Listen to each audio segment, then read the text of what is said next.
निर्भीड निष्पक्ष उटंकनाचा बुलंद आवाज, राजसत्ता न्यूज।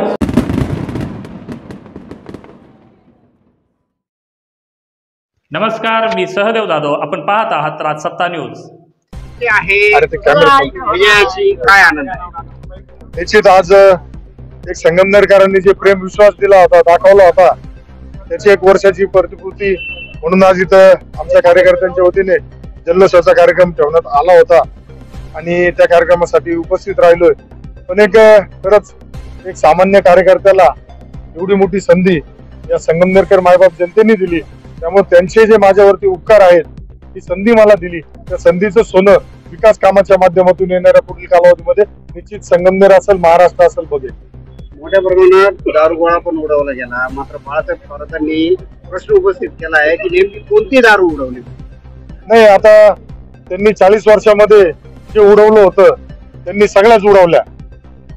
त्यांच्याकडे तर आतापर्यंत तरुणांना व्यसनाधीन करण्याची फॅक्टरी होती, त्या माध्यमातून त्यांच्या कॉलेजच्या जवळपास असेल तर त्यांच्या कार्यकर्ते पदाधिकाऱ्यांच्या येणार आहे, ते सगळं लवकर येणार आहे।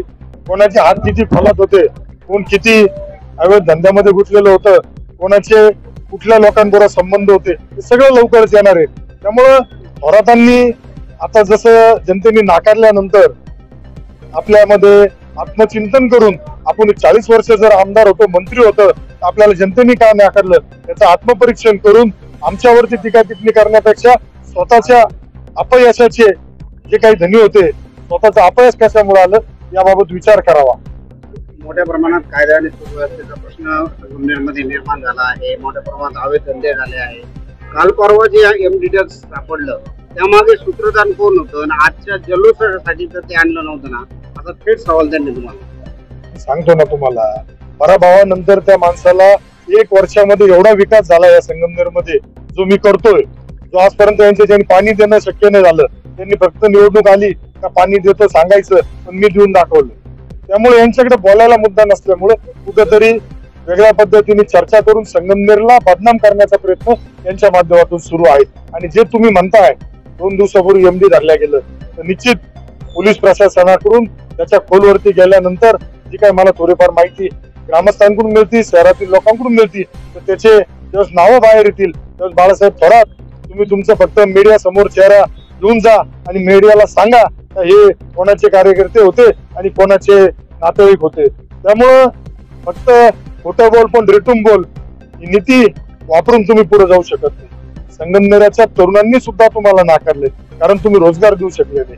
हे आमचं काम तरुणाईला नाचवणं नाही, आमचं काम तरुणाईला प्रवाहात आणणं आहे आणि ते मी करतोय। आज बघितलं असेल तुम्ही तर माझ्या मागे तरुणांची हजारोनी लाखोनी संख्या तरुण आमच्या बरोबर येतात, हे कुठंतरी त्यांना खटकतंय। त्यामुळे ते कुठंतरी बदनामी करण्याचा प्रयत्न करून हा प्रयत्न यापूर्वी कारवाईच होत नव्हत्या, यापूर्वी मटका चालक यांचे, यापूर्वी सगळे चुकीचे धंदे करणारे लोक यांचे होते आणि पोलीस प्रशासनावरती दबाव असल्यामुळं कारवाया होत नव्हत्या आणि माझ्या कार्यकाळामध्ये कारवाया होत आहे, याबाबत सुद्धा त्यांनी बोललं पाहिजे। कारवाई का झाली? हुक्का पार्लर कोण चालवत होतं संगमनेरात गेल्या कित्येक वर्षापासून? तुमच्या गाडीमध्ये फिरणारे लोक आहेत हुक्का पार्लर हुक्का चालवणारे। कॉलेजच्या जवळ कुठं हुक्का चालत होता? फोटो आहे आमच्याकडे, व्हिडिओ आहे आमच्याकडे, परंतु कुठल्याही व्यक्तीचं चारित्र्य हनन करणं हा आमचा उद्देश नाही। त्यामुळं मी आता सांगतोय बाळासाहेब, माझा संयम, माझी मजबुरी, म्हणजे माझं तुम्ही समजू नका तर मी तुम्हाला घाबरलोय। माझ्याकडं हरण्यासारखं कालही काहीच नव्हतं, आजही काहीच नाही, उद्या काहीच नाही। संगमनेरकरांचा विकास हे ध्येय धरून मी पुढे निघालोय आणि या विकासामध्ये जर तुमच्याकडून सूचना आल्या तर त्याचं स्वागत करून पुढे जाऊ। पण विनाकारण पराभव झाला म्हणून आदळआपट करायची आणि त्या आदळआपटातून वैफल्यातून फक्त संगमनेरला बदनाम करण्याचा जर प्रकार तुम्ही करणार असाल तर निश्चित ज्या पद्धतीने तुमची काँग्रेस हद्दपार संगमनेरातून झाली, थोरात आणि तांबेंना सुद्धा या संगमनेर तालुक्यातून राजकीय क्षेत्रातून हद्दपार केल्याशिवाय संगमनेरची स्वाभिमानी जनता राहणार नाही। संगमनेरमध्ये म्हटले जाते की तुमच्यासोबत सर्वजण अवैध धंदेवाले फिरतात, असाही आरोप होतो, काय याच्यावर म्हणतात? मी सांगतोय ना, पराभवामुळे व्यथित झालेली माणसं काय बोलायला माझ्यावरती? ना माझ्यावर भ्रष्टाचाराचा आरोप करू शकता, ना माझ्यावरती राजकारणात जे खालच्या पातळीवर जाऊन आरोप केले जातात ते माझ्यावर होत नाही। जनतेच्या मनामध्ये, जनतेच्या हृदयामध्ये माझं एक वेगळं स्थान निर्माण झालंय आणि हे स्थान कुठंतरी डॅमेज करण्यासाठी चुकीच्या पद्धतीने एक नेरेटिव्ह सेट करण्याचा प्रयत्न केला जातो. 100-200 तरुण म्हणताना ना कर्मचारी तुमचे माझ्या विरोधात रोज बसलेले आहेत खालच्या पातळीवरती पोस्ट करण्यासाठी. माझ्या पत्नीच्या विरोधात खालच्या पातळीवरती पोस्ट केल्या गेल्या. मी अजून माझी पायरी सोडली नाही. मी अजूनपर्यंत थोरातांचं नाव घेताना सुद्धा मी माझी लोकप्रियता बोलत असतो.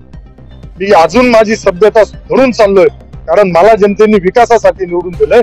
तुम्ही जे अपयश 40 वर्षाचं तुमचं अपयश होतं त्या अपयशाला, तुमच्या दहशतीला, तुमच्या दादागिरीला कंटाळून लोकांनी मला निवडून दिले. मला त्याची जाण आहे. त्या विकासाचा अजेंडा घेऊन मी पुढे चाललोय. मी बाकीच्यांसारखा नाही. वर्जन 1 मी सांगेल ना, विजन 1 म्हणजे दुर्गाताई तांबे, विजन 2 म्हणजे मैथिली तांबे. तिसरं काय तुम्ही सांगता पुढच्या 50 वर्षाचा मला विकास करायचा आहे. 40 वर्ष काय केले? 40 वर्ष काय केलं तुम्ही? तुम्हाला पुढचे 50 वर्ष. आता जनतेने घेतलाय निर्णय. जनता येणाऱ्या कालावधीमध्ये नगरपालिकेचा, जनतेला माहिती आहे नगरपालिका कोणाकडे गेल्यानंतर आपला विकास होऊ शकतो. आज जर नगरपालिकेची 40 वर्षात हद्दवाढ झाली नाही, नगरपालिकेच्या हद्दीतील लोकांना शुद्ध पाणी तुम्ही देऊ शकले नाही, तर त्या विषयावरती मी माझी स्वतःची पत्रकार परिषद घेणार आहे. त्यावेळेस चांगल्या पद्धतीने आपल्याला संगमनेर शहराचं विकासाचं मॉडेल, पण आमचं मॉडेल QR कोडवर प्रश्न समजून घेण्याचं नाही. आमचं मॉडेल जनतेच्या दारात जाणं, जनतेच्या घरात जाणं आणि त्यांचे प्रश्न समजून घेऊन ते सोडवण्याचं आहे. संगमनेर नगर परिषदेमध्ये आपण नगरसेवक दिलेले आहे, मग त्याच्यात काही नगरसेवक तुमच्यावर भरपूर नाराज आहे आणि त्यांनी खालच्या पातळीवर तुमच्यावर आरोप केला. काय म्हणणार आहे यावर? अहो, आता तुम्ही पत्रकार आहे, तुम्हाला कुठून आली? यशोधून स्क्रिप्ट बनवून आली ती. आता हे मी बोलण्यापेक्षा संगमनेरकरांना माहिती आहे ना स्क्रिप्ट कुठं बनली. राजकारणामध्ये प्रत्येकाला संधी मिळत असती नसती, तुमच्या कामाच्या कर्तृत्वाच्या माध्यमातून पुढे जावं लागतं. भगतताईंना लढायचं होतं, भगतताईंनी प्रस्ताव दिला होता. आदरणीय वरिष्ठ नेत्यांनी जो निर्णय घेतला, भारतीय जनता पार्टीचे निर्णय घेतले, त्यांच्या पक्षाने घेतलेले आहे. मी शिवसेना पक्षाचे जे उमेदवार दिले त्यांचा निर्णय मी घेतलेला आहे. त्यामुळे त्यांनी टीका माझ्यावर करण्यापेक्षा त्यांनी त्याचं आत्मचिंतन करायला पाहिजे होतं. कारण वैशाली ताऱ्यांचा सुद्धा बोलता धनी कोण आहे? तुम्हाला कुठून आली सूचना? प्रेस नोट कुठून आली? यशोधनच्या ईमेल वरून आली. यशोधन कार्यालयातून पत्रकारांना फोन केले. त्यामुळे संगमनेरकरांना हे माहिती, निवडणूक आल्यानंतर जो नाराज होतो त्याची स्क्रिप्ट यशोधनवरून लिहिल्या जाते आणि ती पुढे पाठवल्या जाते. त्यामुळं मी जास्त गांभीर्य सिरियस घेत नाही. मी सांगितलं माझा अजेंडा विकासाचा आहे. जनतेने मला विकासासाठी निवडून दिले. कालही मागच्या वर्षी मी आमदार नव्हतो, आज आमदार आहे, तरी मी जमिनीवर आहे. मी जमिनीवरचा कार्यकर्ता आहे. त्यामुळे कार्यकर्ताच्या भावना मी ओळखून काम करतो. जो कार्यकर्ता पूर्ण वेळ पक्षासाठी देतो, पूर्ण वेळ संघटनेसाठी देतो, पूर्ण वेळ समाजसेवेसाठी देतो, त्याबाबतच आमच्या वरिष्ठ नेत्यांनी निर्णय घेतला. त्यानुसार आम्ही पुढे चाललोय.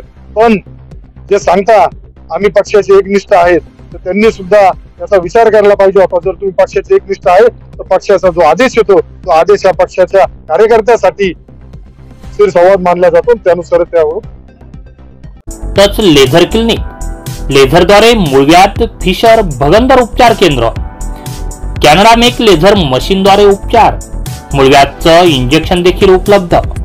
पुरुषांसाठी शिश्न शिथिलता घालवून ताठरपणा निर्मिती उपचार, दुर्बिणीद्वारे पित्ताशयाचं ऑपरेशन, अपेंडिक्स, हर्निया, हायड्रोसिल व इतर उपचार सुविधा. तर बघताय काय, आजच संपर्क करा.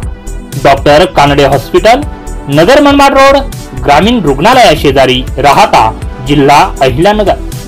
संपर्कासाठी क्रमांक आहे 942 0636 736 किंवा 8208 423324.